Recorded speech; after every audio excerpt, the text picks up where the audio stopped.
Subscribe to my channel. Subscribe to my channel. Subscribe to my channel.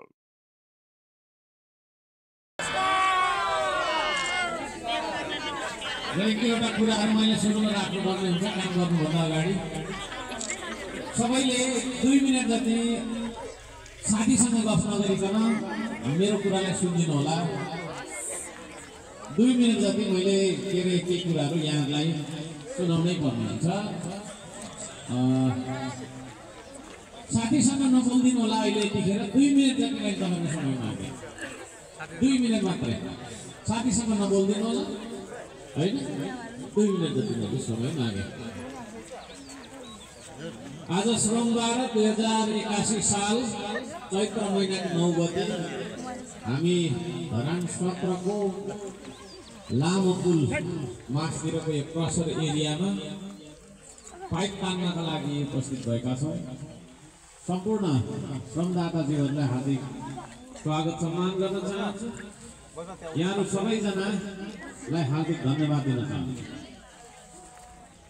धेरै कुरा छैन सानसानो कुराहरु छन् तर याद गर्नुपर्ने कुराहरु छन् अब हामीले भिर पाखा विभिन्न खालका चाहिँ समस्या जोखिम भएको क्षेत्रहरुलाई पार गरेर शहर भित्र बसिसकेको अवस्था छ त्यसो भएको कारणले गर्दाखेरि त्यत्रो ठूलो जोखिम हुने सेफ्टी ब्रिफिङ एकदम लामो दिनुपर्ने भन्ने आवश्यकता छैन तथापि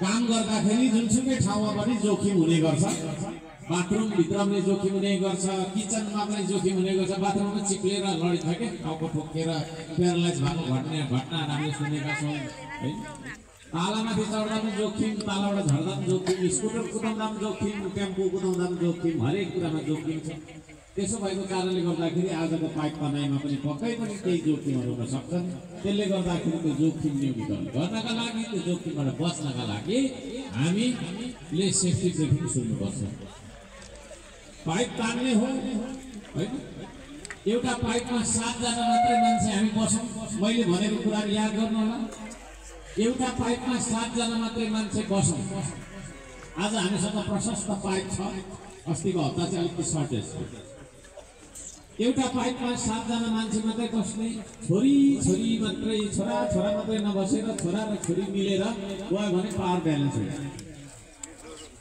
पाइपको अगाडिको मान्छेले पाइपलाई ड्राइभ गर्छ ड्राइभर हो त्यो उसले यसो गरेर पाइपको थुतुनालाई उचालिन्छ बाटो देखाउँछ पछाडीको 6 जनाले तान्छ उकालोमा तान्दाखेरि तेर्सोमा ताने जस्तो सजिलो हुँदैन सरर जाँदैन त्यसले गर्दाखेरि त्यहाँको अगुवाले ड्राइभरले तान्यो भन्ने स्याट तान्ने तान्यो भन्ने स्याट तान्ने सुयो यो लान सकिदैन त्यो बल मिलेन भने पालै पालो तान्यो भने अगाडिकोले छिन तान्ने पछाडीकोले तान्ने गर्यो भने पाइप सर्दैन भित्र नाटक त्यसले गर्दाखेरि पाइप तान्ने पनि तरिका हुँदो रहेछ हामीले चाहिँ अब महारथै हासिल गरियो भनौं न पाइप तान्ने हैन पीएचडी गरियो त्यो पीएचडी होल्डरको नाताले मैले यहाँलाई यो कुरा भनिरहेको छु पाइप तान्दाखेरि तान्यो भन्ने स्याक्क तान्ने तीन सास फेर्ने फेरि तान्यो स्याक्क तान्यो त्यो तान्नु नजानेर चाहिँ धेरै मान्छे गलेको पाइयो कतिले चाहिँ काँधमा राखेर कुदाइराखेको देखियो जस्तै पक्का चल्छ बल पनि छ हैन तर त्यो काँधमा राखेर माथिसम्म पुर्याउन सक्दैन स्ट्यामिना भन्छ हैन 2 मिनेटमा काम सक्ने कुरा हैन दिनभरि काम गर्नुपर्छ त्यसले गर्दा काँधमा नराख ध्यान दिएर सुन्नु होला सबैले सेफ्टी ब्रिफिङको अलिकति पत्रकार साथीहरु अलिकति यता आउँदाखेरि हुन्छ होला नजिकबाट खिच्दा मेरो डन्डीफोर मात्रै आउँछ हैन भएको कुरा हिजो पनि भनेको हाँस्नुको आज किताबको सुन्नु कुरा खेल थियो भनेर राम्रो सुन्नु है त्यसरी तान्नुपर्छ बल मिलाएर तान्ने अब यता मास्तिर जाँदाखेरि त्यस्तो खास भिड छैन तै पनि अब कहीँ कतै यस्तो हुन सक्छ हैन खोजहरु हुन सक्छ यदि कोही कसैको पाइप तानेर त्यसरी चाहिँ नि हैन अड्किराखेको अथवा जाम परिराखेको छ भने पुरानो श्रमदाताहरूले विशेष गरी छोरा मान्छेहरूले त्यो पाइपदेखि तलतिरको 2-4 पाइपको साथीहरूले गएर त्यो पाइपलाई उद्धार गर्छ। त्यसो गर्दा चाहिँ जाम भइराख्छ, नत्र भने जाम भएर बसेको 1 घन्टा बसेको पाइप चलिराख्नुपर्छ, बिस्तारै बिस्तारै चलिराख्छ। अघि मैले के भन्दै थिएँ भन्दाखेरि काँधमा लगाएर हिँडाएको देखियो। काँधमा लगाउँदा चाहिँ अब यत्रो धेरै भिड छ। काँधमा लगाएर हिँडाउँदाखेरि त्यो भिडको कोही मान्छेको टाउकोमा लाग्छ क्या। पहिला लागेको छ 2-4 ठाउँमा, फुट्नु चाहिँ फुटेन तर सुन्यो कि होइन। टाउकोमा कसैको लाग्यो भने यत्रो सुनेर घर जाँदा राम्रो देखिन्छ है। विवाहित पुरुष आएको छ भने बुढीले यसो हेर्दा राम्रो देखिँदैन। श्रीमती आउनु भएको छ भने होइन, स्त्री महिला आउनु भएको छ भने श्रीमानले है चोटपटक लाग्नु भएन मेरो मतलब। त्यसले गर्दाखेरि पाइप काँधमा बोक्ने होइन, कसैले पनि काम नगरौँ। पाइपलाई चाहिँ डोरीले बाँधेर घिसार्दै लाने। भुइँमा घिसार्दा चाहिँ चोट लाग्दैन, नत्र 4-5 जना मान्छेलाई टाउकोमा लागेको छ हाम्रो यो पाइपले। यो कुरा पनि याद राख्नुपर्छ। पाइप तान्ने काम हाम्रो मूलभूत काम हो। सबभन्दा मेन काम नै पाइप तान्ने काम हो। पाइप तान्नको लागि आएको हो।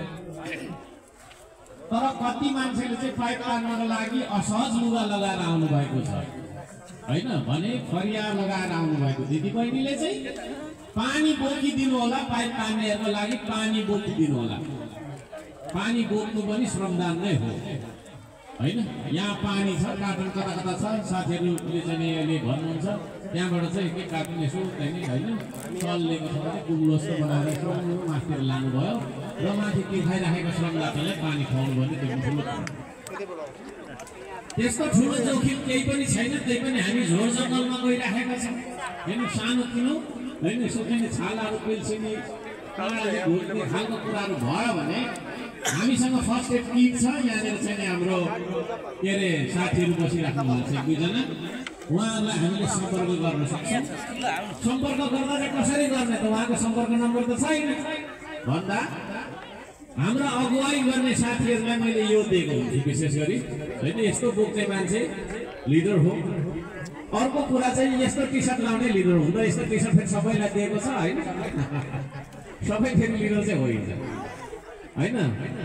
अलिक हेर्दाखेरि अलिक छिप्पो देखिने खालको म जस्तो खालको चाहिँ भित्र त्यो छिप्पो देखिने म जस्तो खालको यो सेतो लगाएको छ भने उसलाई सोध्ने यस्तो भयो भनेर, ह्यान्डी प्लस कहाँ छ, सिटामोल कहाँ छ भनेर सोध्ने। उसले के गर्छ भन्दाखेरि हामीसँग रेडियो बोकेको साथीहरू पनि हुनुहुन्छ। रेडियोले बोल्छ साथीहरूसँग र त्यो मान्छे त्यहाँ आउँछ र उता। यो चिज हो, कुरालाई नबिर्सिनु होला। खास त्यस्तो केही पनि अरू छैन है। अब रहर लाग्यो, तपाईँहरू आउनुभयो पाइप तान्नको लागि। रहर त लाग्छ अब सबैले गर्दाखेरि चाहिँ यसो लहर पनि रहर पनि। अनि रहर लागेर यहाँदेखि त्यहाँ माथि गयो, टिलमा पुगेपछि त उकालो रहेछ, हसेक खसेक भयो। ल सकिँदैन रहेछ, 4 जना मान्छे फर्क्यो, 3 जनालाई पाइप छोडिराख्नु पाएँ है। पाइपमा जाने मान्छे टुङ्गोमा पुग्नै पर्छ। पाइप बाटोमा छोडिदिने अनि लास्टमा गएर तपाईँको चाहिँ 2-4 जनाले हत्तु हरिबिजु भएर बेलुका राति अँध्यारोसम्म पनि पाइप तानेको अनुभव छ हामीसँग। त्यसो भएको कारणले यहाँहरूले पाइपसँग गइसकेपछि पाइप पुर्याउनै पर्छ। केही थोरै मान्छेहरू हाम्रो किचनमा बस्नुहुन्छ है, धेरै जसो मान्छेहरू हामी पाइप तान्नमै जान्छौँ। यहाँहरू सम्पूर्णलाई मैले भनेको कुराहरू चाहिँ सेफ्टी ब्रिफिङ अन्तर्गत थियो, हाम्रो सुरक्षाको लागि थियो। खास त्यस्तो ठुलो कुरा केही पनि छैन। यहाँलाई त्यो भन्न चाहन्छु। माथि पाइप तान्दै लाँदाखेरि डोरीमा पक्रेकै गर्ने, डोरी कसरी पाड्ने भन्ने पुरानो श्रमदाताहरूलाई मात्रै थाहा छ, नत्र फेरि फुस्किन्छ। पाइप सुल्काइ पठाउनु पाइँदैन, सुल्काइ पठाउनु पाइँदैन। पाइप सुल्क्यो भने गल्ती नआउँदै गरेको मान्छेलाई लाग्छ। उकालोमा जाने हो, ढुङ्गाहरू हुनसक्छ, त्यो ढुङ्गा पनि कहाँ टेक्दैछु भन्ने हुनुपर्छ। फुटबल रहेछ भनेर लाग्दाले हानी पठाउनु हुँदैन है। भन्नुको मतलब ढुङ्गा चाहिँ हामीले लडाउनु भएन। ढुङ्गा लड्यो भने तलबाट आउँदै गरेको मान्छेको टाउकोमा लाग्छ, त्यो दुर्लभ। त्यसले गर्दा पाइप सुल्काउँदैनौँ, पाइप छोड्दैनौँ। हामी डोरीमा पक्रेकै गर्छौँ। बल मिलाएर सेट तान्छौँ। अर्को कुरा ढुङ्गा लडाउँदैनौँ र लगेको पाइपलाई आधा बाटोमा छोडेर हामी कोही पनि आउँदैनौँ। हाम्रो यो ठाउँमा चाहिँ कतै खाना पाक्छ भने काम सकेर मात्रै हामी खाना खान्छौँ। त्यस पछाडि काम सकिसकेपछि केही नाचगाना सानगाना पनि हाम्रो हुन्छ र यसरी चाहिँ नि हामी हाम्रो चाहिँ नि काम गर्छौँ। म यहाँहरू सबैजनालाई हार्दिक धन्यवाद दिन चाहन्छु। अब एउटा सानो हामी गीत पनि गाउनुपर्छ, त्यसपछि म सङ्घ संस्थालाई पनि हामी धन्यवाद दिन्छौँ। हाम्रो गीत थाहा छ तपाईँहरूलाई? ल भन्नु त त्यसको बोल के हो?